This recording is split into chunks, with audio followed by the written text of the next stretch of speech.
হয় আমাকে জাতীয় বউ হিসেবে না, তারা আসলে মিন করতে চায় যে তারা এই ধরনের ক্যারেক্টারিস্টিক্স যাদের মাঝে আছে সেই ধরনের বউ চেয়ে থাকে। আমি যেহেতু মাধ্যম হিসেবে এসেছি, তারা আমাকে মাধ্যম বানিয়ে বোঝাতে চায় যে তারা এই ধরনের মেয়ে চাচ্ছে বা এই ধরনের বউ চাচ্ছে যারা এই মেন্টালিটি বা এই মানসিকতা ধারণ করবে। আপনি কি ধরনের ছেলে চান ব্যক্তি জীবনে?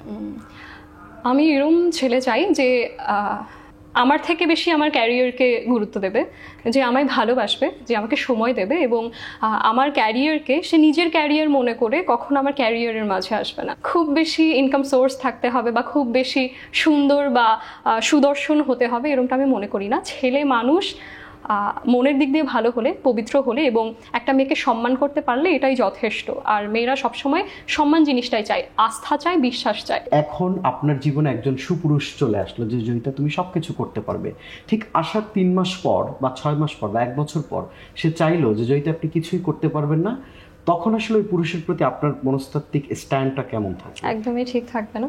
আমি তার সঙ্গে শুরুতেই এই বিষয়ে কথা বলে নেব যে আপনি যদি আমার সঙ্গে রইতে চান, কখনো আমার ক্যারিয়ারের মাঝে আসা যাবে না, কারণ এই ক্যারিয়ারটা শুধু আমার তৈরি নয়, এই ক্যারিয়ারের পেছনে আমার বাবা মার শ্রম আছে, স্পেশালি আমার মায়ের শ্রম আছে।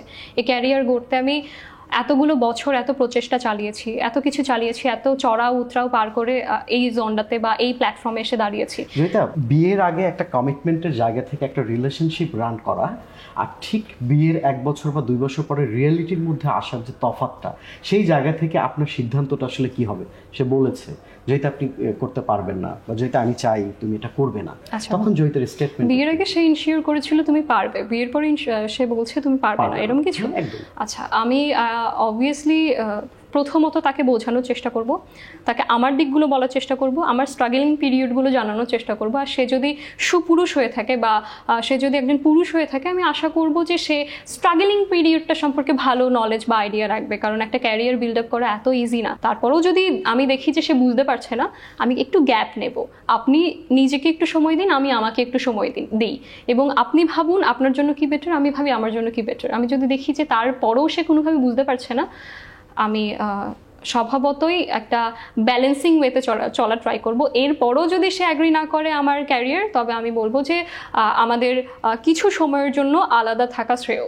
সে যখন আমার জীবনসঙ্গী যখন আমার পছন্দে শুরুতে রাজি ছিল, এখন রাজি না, তবে সেও কোথাও না কোথাও আমাকে চিটি করলো, কারণ সে শুরুতে রাজি ছিল। সে বিশ্বাস আমাকে দিয়েছে যে তোমার সব কিছুতে আমি রাজি। আমি বিশ্বাসটা যখন তার প্রতি এনেছি, তখন গিয়ে যদি সে তার কথার ধরনটা বদলে ফেলে, কোথাও না কোথাও সেও আমাকে ঠকালো। আপনি কি কখনো প্রেম করেছেন? হ্যাঁ, আমি প্রেম তো রোজ জীবনে আসে। আমি ওই রোজের প্রেম না, মানে প্রেম, রিয়েল লাইফ প্রেম করেছি, ভালোবেসেছি। কমিটমেন্টের জায়গাটা কেমন ছিল ওই পুরুষের বা ওই ছেলেটার? আমি যাকে ভালোবেসেছিলাম সে ভীষণই দারুণ ছিল। সে তার ক্যারিয়ার নিয়ে খুবই সিরিয়াস ছিল, সে তার ফ্যামিলি নিয়ে খুব সিরিয়াস ছিল। একজন ছেলের মাঝে যে গুণাবলীগুলো থাকা উচিত তার মাঝে সব কিছুই ছিল, কিন্তু যেটা ছিল না সেটা আন্ডারস্ট্যান্ডিং। আর একটা সম্পর্কে এই জিনিসটাই সব থেকে বেশি দরকারি বলে আমি মনে করি, যেখানটায় আন্ডারস্ট্যান্ডিং থাকে না। আন্ডারস্ট্যান্ডিং এর মাঝে সব পড়ে, বিশ্বাস বলুন। আপনি যেখানে বোঝাচ্ছেন মেয়েদেরকে ধৈর্য ধরা দরকার, মেয়েদেরকে চুপ করে থাকা দরকার, আপনি একটু আন্ডারস্ট্যান্ডিং এর জায়গাটা কেন মিসলিড হলেন? মানে আমার সাইকোলজিক্যালি জানার জন্য প্রশ্নটা। আমি কোনো আন্ডারস্ট্যান্ডিং এর জায়গায় মিসলিড হইনি। একটা মেয়ে ততক্ষণ অবধি চেষ্টা করে যতক্ষণ না অবধি সে ভঙ্গুর কাচের মতো হয়ে যায়। আমিও জিনিসটা সেটাই করেছি। আমি যতক্ষণ না ভঙ্গুর কাচের মতো হয়ে গিয়েছি, আমি চেষ্টা করেছি সম্পর্কটা ধরে রাখার।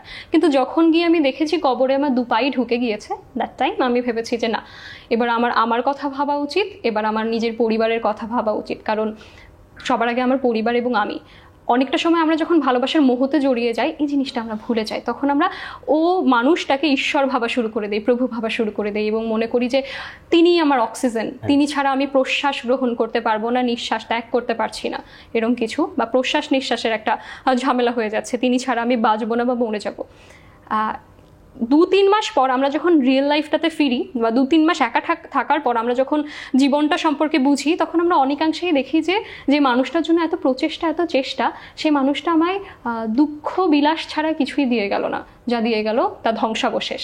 তো সবসময় এই জন্যই আমি বলি যে সম্পর্কে সবসময় সময় নেওয়া উচিত, ভাবা উচিত, চিন্তা করা উচিত, এবং একটা পা বা একটা কদম দেওয়ার আগে 10 কদম পর কী হবে সেটা সবসময় চিন্তা করে একটা সম্পর্কে যাওয়া উচিত।